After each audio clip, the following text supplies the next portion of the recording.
when you strip away judicial independence for hundreds of crimes, we're not having the old conversation anymore about mandatory minimum sentences. We are now telling judges that for hundreds of crimes, you have no discretion. You have to let the individual go.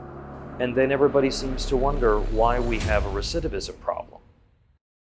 My son, Sergeant Hassan Correa, Afghanistan War retired veteran, 35 years old, was murdered in Harlem in 2018. Hassan was stabbed through the eyeball, through the top of his head. James Saunders, the brother with the knife, was basically what they're calling a homicidal maniac who had no business being out in the street from to begin with. He has an extensive violent, felony history. Christopher Saunders also has an extensive violent history. The only person who didn't have any priors was the sister, Mary. Mary is the one who held Hassan's arms from behind while her brother James stabbed him. And when Hassan was able to break away and run into the street, Mary chased him, and the others followed, and she tripped him, and they all piled on top of him and started kicking, punching, stomping, while James continued to stab. The 4 people who killed my son, 3 of them are siblings, 2 brothers, a sister, and their friend. They're between the ages of 35 and 40 years old. So these are not children that we're talking about. We're talking about full-grown adults. Hassan was kicked, punched, stomped, and stabbed 9 times. He died from a fatal stab wound to his heart at the scene. The case is still ongoing. 2 of the people, Mary and Travis, have had their charges dismissed. All 4 were charged and indicted for first-degree gang assault and second-degree murder. The entire incident was captured on video. There's no mistaking any role that any one of them played. There are 2 or 3 judges that saw the video and said that everybody's exposure was significant to the homicide. I'm expecting for everybody to go to trial until the new administration in the Manhattan District Attorney's office takes over, Alvin Bragg, and bail reform. All of a sudden, now they cannot prove that Mary or Travis are guilty of this gang assault or murder. When for 3.5 years, the case was trial ready. Strong trial ready case. They were handed by a district attorney who stepped down. They were leaving in droves, the Manhattan District Attorney's office, because they knew that they would not be able to prosecute the cases, that their integrity, would have been compromised. They couldn't, in good conscience, drop charges against people where they knew that they had the evidence to, take these people to trial and get convictions. Mary was sentenced to 1 year time served. Her charges were dropped to assault with a shoe. I actually have the documents with Alvin Bragg's signature on it, all right? That's what she's charged with, assault with a shoe. She never saw the inside of another jail cell, and she never will. So, that show, I Almost Got Away with It? Actually, Mary Saunders got away with it. She got away with murder. And Travis Stewart was charged with attempted gang assault, and he was sentenced to 7 years. Sometimes I think that the moms, where arrests weren't made in the murders of their children, are better off than the moms where arrests were made, because they are going to be drugged through a process that has no mercy on them, like the people had no mercy on our children when they killed them. It's been a complete nightmare.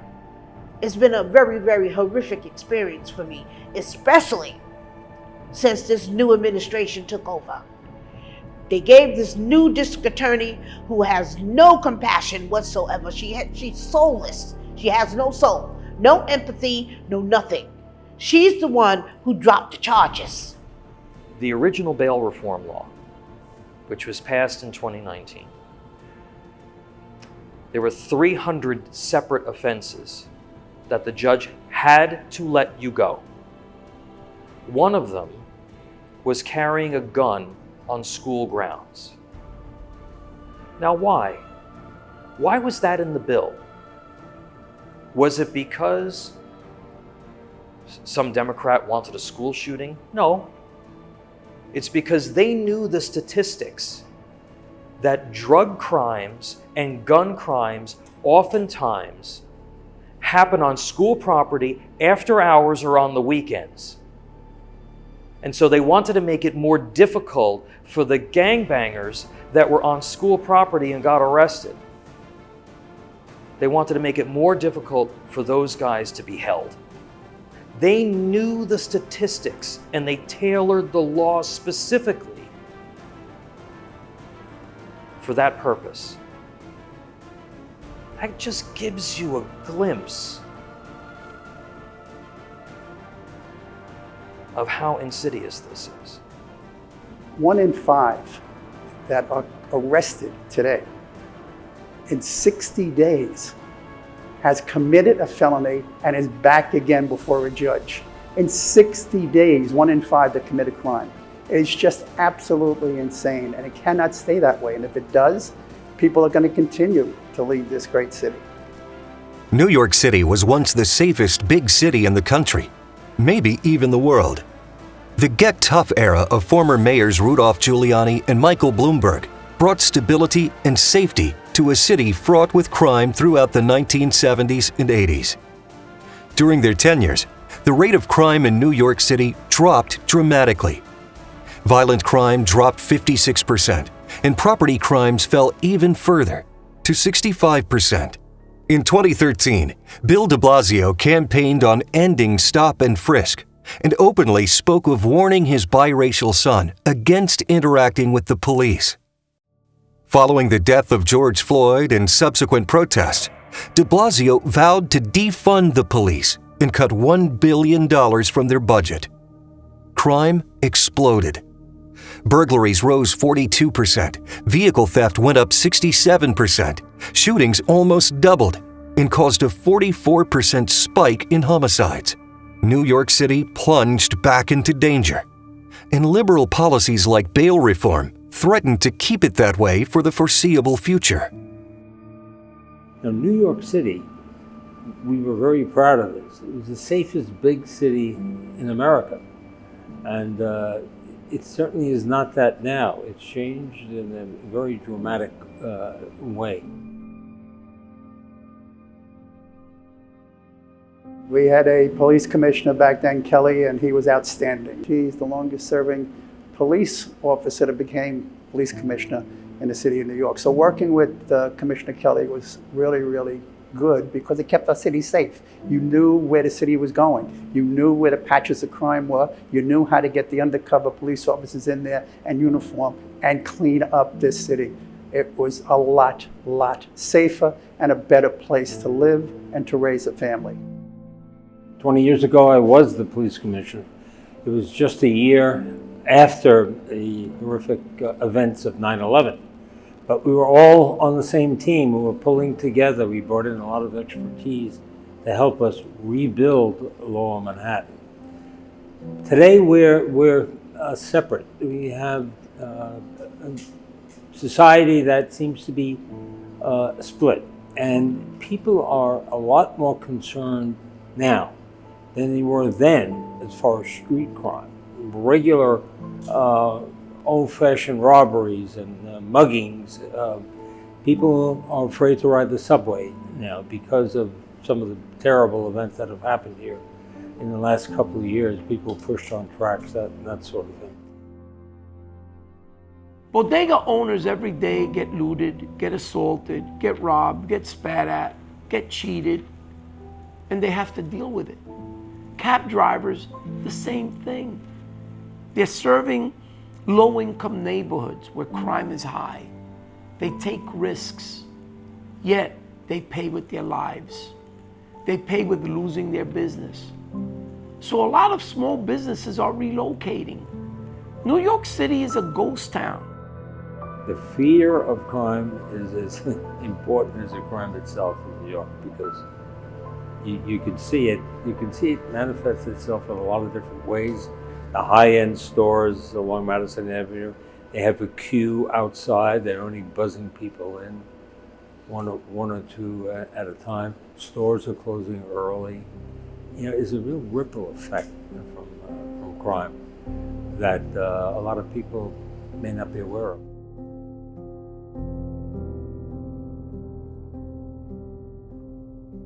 The closest this today that I can compare it to would have been like in the late 1980s, 70s and 80s, when crime was out of control. In fact, when my son moved to Manhattan about 14, 15 years ago, I would tell him these stories. He looked at me like I was talking about the prehistoric age. He couldn't believe that the city where he would walk home at any time of the day and night without even thinking about it.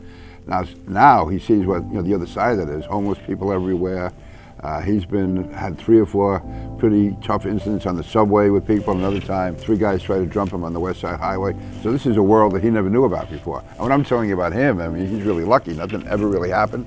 But so many other people I know or hear about have been, violently assaulted, threatened, seeing really disgusting scenes on the street.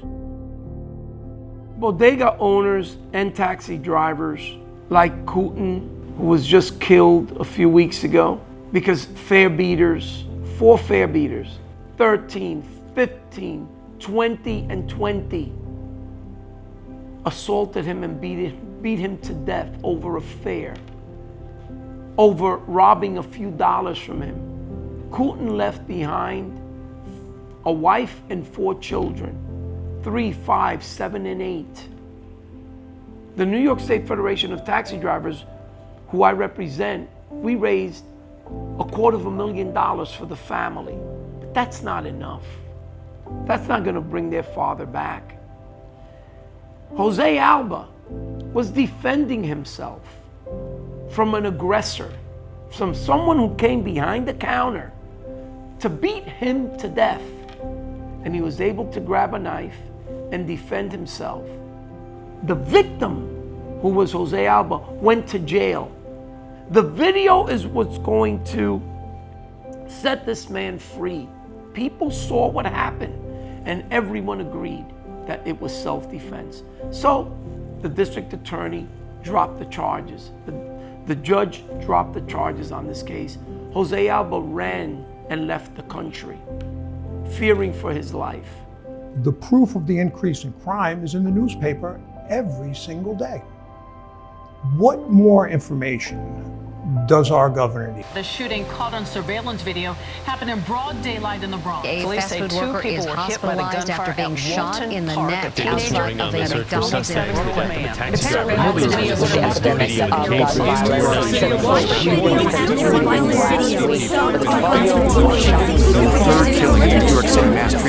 system. What more data is going to show other than 4-year-old kids being killed in playgrounds, Burger King workers being killed at 1 o'clock in the morning? Recently now, I think it was a McDonald's worker because he served somebody cold fries in Brooklyn. It wasn't even the person who was served the cold fries. She called her son, who came to the scene and shot this McDonald's employee. This is all the evidence that we need to show that we have a problem. There is no more waiting for data. If you see flames and smoke in your house, do you wait to see if it burns down first before you call the fire department? It's an absurdity. There's always going to be tension in a city like New York with the police in some areas, but we were able to address those tensions. I think that has all changed, unfortunately. In the aftermath of the death of George Floyd, there was a huge overreaction on politicians throughout the country on their part. They saw that as suspicions confirmed. This is how the police treat people that they take into their custody, and we're going to have to restrict them in a whole variety of ways. The overreaction has caused crime to increase significantly throughout the country. And that's because the police have been demonized, they're held back, they can't function in the proactive means and strategies that we had used in the past. What we've seen happened by design, which is the insidious part of it. When you attack the police and you abandon law enforcement as a city, you're going to see depolicing and you're going to see spikes in crime. And it's not a Republican or a Democrat thing. We were talking about statistics, facts, and the historical record. And the historical record is very clear that whenever you do that anywhere, it's lower income and minority communities that bear the brunt of that increase in violence. And this is not something that's unknown.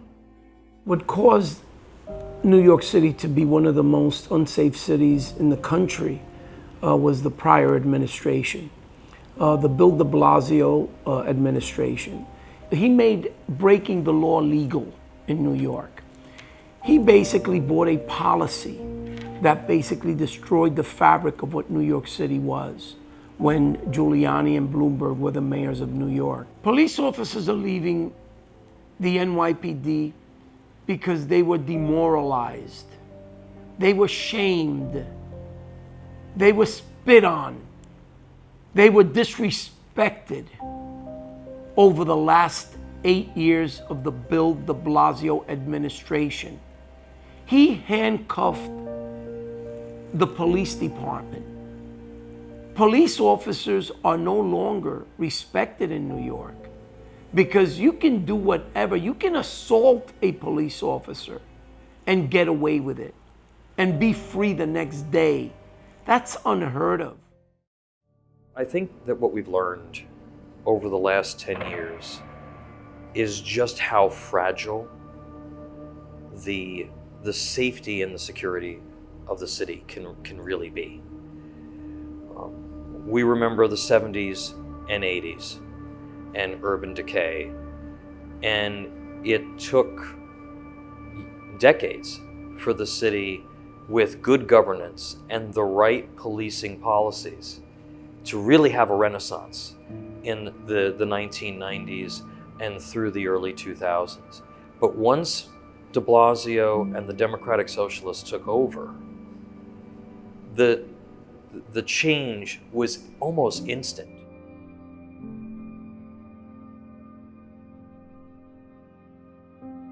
I think that New York could be where Time magazine and others were saying back in 1992 and 1993 New York was going to be before Giuliani became mayor and turned all that around. They didn't realize all the opposition he was getting then, and they seemed to forget that it was the policies that he implemented and Mike Bloomberg implemented and Bill Bratton and Ray Kelly implemented. It was those policies that made this the safest city, and they're the policies that have been revoked over the last 3-4 years.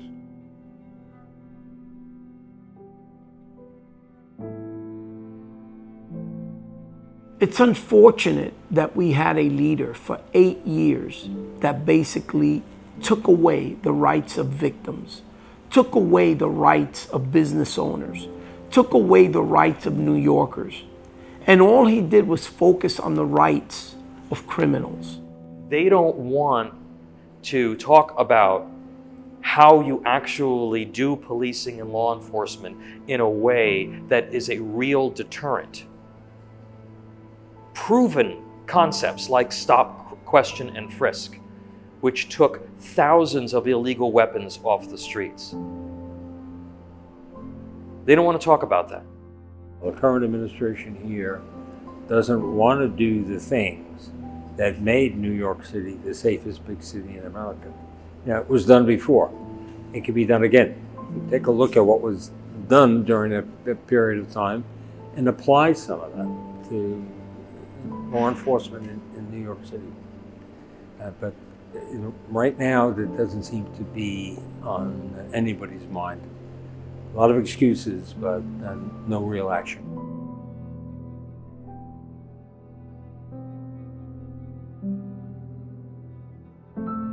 Unfortunately, you have a legislative body today here in the state that is a Democratic Assembly, a Democratic Senate, and a Democratic governor. And that's how you got this legislation passed. And of course, we had 8 years of Andrew Cuomo fighting and bickering with Mayor de Blasio, turned our city upside down. I think there's a lesson there for people, not just here in New York, but all across the country, that things can change very quickly if you allow radical, far-left leaders to take control of a city. We saw that here in New York.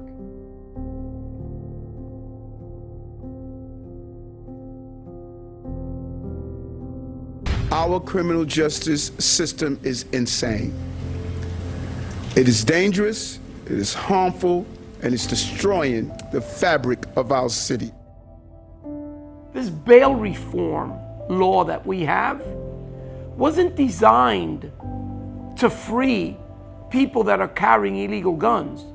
It wasn't designed to free those that are inflicting pain and suffering on New Yorkers. They weren't designed to protect looters, robbers, assaulters, murderers. They were designed to protect those that were committing very low-level crimes and that couldn't afford a $500 or a $1,000 bail and were sitting at a detention center for a year or more because they didn't have dollars to be free on the streets. They took it to the level where if you get caught with an illegal gun, if you get caught robbing, assaulting, beating, looting, robbing, you're set free. And that's not what bail reform was set out to be. As much as our governor, and to some extent even our mayor, want to deflect the blame, actually they're trying to deflect the blame that there's even an increase in crime. Our governor keeps saying she needs more data before she can say whether bail reform is successful or a failure. Data and statistics can be manipulated. If you decriminalize something, then it's not in the statistics anymore. I had a conversation with somebody. I said, extreme situation. Murder is no longer a crime for a month. During that month, 50 people get killed. No crime was committed, but did anybody die? And that's what counts at the end of the day. So your statistics sheet is going to say there was no crimes last month, but 50 people are still dead. And that is how data and statistics can be manipulated.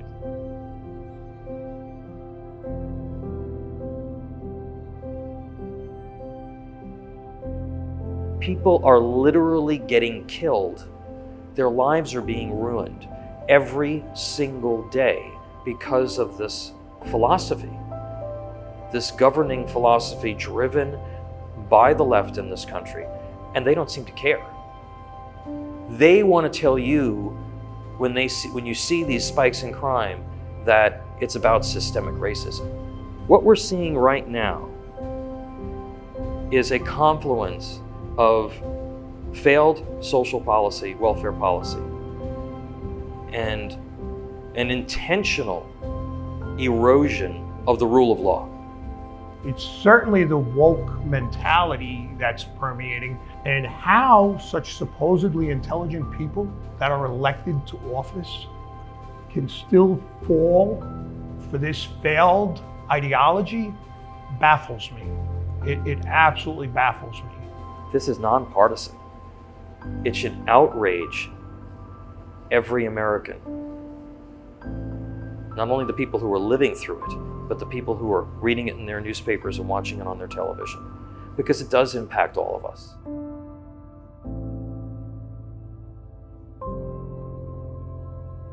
We had sort of three major areas when we took office in the Bloomberg administration, it was the 3 C's, we call it. It was counterterrorism, crime suppression, and community relations. And I would think after 12 years, the results were very impressive, if I do say so myself.